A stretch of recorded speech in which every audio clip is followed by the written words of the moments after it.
ఒకప్పుడు యానిమేషన్ చిత్రాలంటే కేవలం పిల్లలు చూసే సినిమాలు అని అనుకునేవారు. కానీ రోజులు మారిపోయాయి.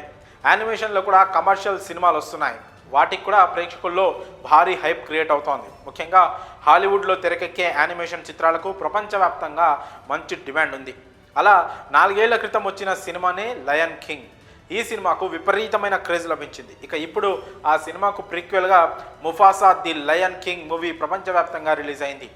మహేష్ బాబు వాయిస్ ఓవర్ ఇవ్వడంతో ముందు నుంచి కూడా తెలుగులో ఈ సినిమాకు విపరీతమైన ఆదరణ లభిస్తూ వచ్చింది.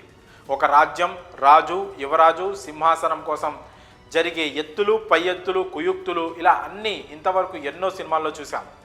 లయన్ కింగ్ సినిమాలోని కథను తీసుకుంటే ఇదివరకు ఎన్నో తెలుగు సినిమాల్లో చూసిన ప్లాట్లే కదా అని అనిపిస్తుంది. కానీ అక్కడ సింహాల్ని పెట్టి కథను అనిపించడంతో కొత్తగా అనిపించింది. లయన్ కింగ్లో ముఫాసా సింహా కథ ఉంటే దానికి ప్రీక్వెల్గా ముఫాసా ది లయన్ కింగ్ సినిమాను తీశారు. ఇందులో ముఫాసా రాజుగా ఎలా మారాడు, ఎక్కడి నుంచి వచ్చాడు అన్నది ఉంటుంది. ఈ సినిమా కథ విషయానికి వస్తే సింబా కూతురు కియారాకి తన తాత ముఫాసా కథను రఫీకి చెప్తుంటాడు. అలా ఈ కథను మనకు కూడా చూపించేస్తారు. ముఫాసా వరదల్లో కొట్టుకుపోవడంతో చిన్నతనంలోనే కుటుంబానికి దూరంగా ఉంటాడు. కానీ చిన్నతనంలో అమ్మ చెప్పిన కథలు వింటూ మిలేలే అనే స్వర్గం లాంటి అందమైన రాజ్యం గురించి కలలు కంటూ ఉంటాడు. ఇక అలా వరదల్లో కొట్టుకుంటూ టాకా ఉన్న రాజ్యానికి వస్తాడు. కానీ ఒబిసి రాజు ముఫాసా రావడాన్ని ఒప్పుకోడు.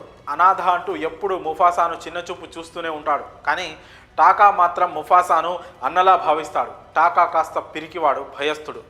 ఒకసారి తెల్ల సింహాల గుంపు తల్లి మీద అటాక్ చేస్తే టాకా భయపడి పారిపోతాడు. కానీ ముఫాసా మాత్రం తల్లిని కాపాడుతాడు. ఆ క్రమంలో తెల్ల సింహాల యువరాజుని ముఫాసా చంపేస్తాడు. దీంతో తెల్ల సింహాల దాడి నుంచి తప్పించుకునేందుకు వారి రాజ్యాన్ని వదిలి మిలేలే రాజ్యం వైపు ముఫాసా, టాకాలు పరుగులు తీస్తారు. ఈ ప్రయాణంలోనే షారభి అనే ఓ ఆడసింహం వీరితో కలుస్తుంది. ఆ జర్నీలోనే రఫీకి ఎంట్రీ ఉంటుంది. వీరంతా కలిసి మిలేలే రాజ్యానికి ఎలా చేరుకున్నారు, తెల్ల సింహాల రాజు కిరోస్ను ముఫాసా ఎలా ఎదిరించాడు, అసలు ఈ క్రమంలో టాకా అనేవాడు ముఫాసాకు ఎందుకు ఎదురు తిరుగుతాడు, ఎందుకు మోసం చేయాలని చూస్తాడు, చివరికి ఏమీ లేని ముఫాసా ఎలా రాజుగా మారాడు అనేది అసలు కథ. ఇవన్నీ చెప్పడం కంటే కూడా తెర మీద చూసి ఎక్స్పీరియన్స్ చేస్తేనే ఆ థ్రిల్ ఫీల్ అవ్వగలం. కథను చూస్తున్నప్పుడు ఇవన్నీ మన తెలుగు సినిమాల్లో చూసిన లాంటివే అనిపించినా కానీ ఇక్కడ సింహాలతో తీయడం, వేరే ప్రపంచంలోకి తీసుకెళ్లిన గ్రాఫిక్స్, విఎఫ్ఎక్స్, మాయాజాలం ఎక్కడా కూడా బోర్ అనిపించదు. మరీ ముఖ్యంగా చిన్నపిల్లలకు లయన్ కింగ్ తెగ నచ్చేస్తోంది. ముఫాసా, సింహ పాత్రలలో అందరూ కనెక్ట్ అయిపోతారు.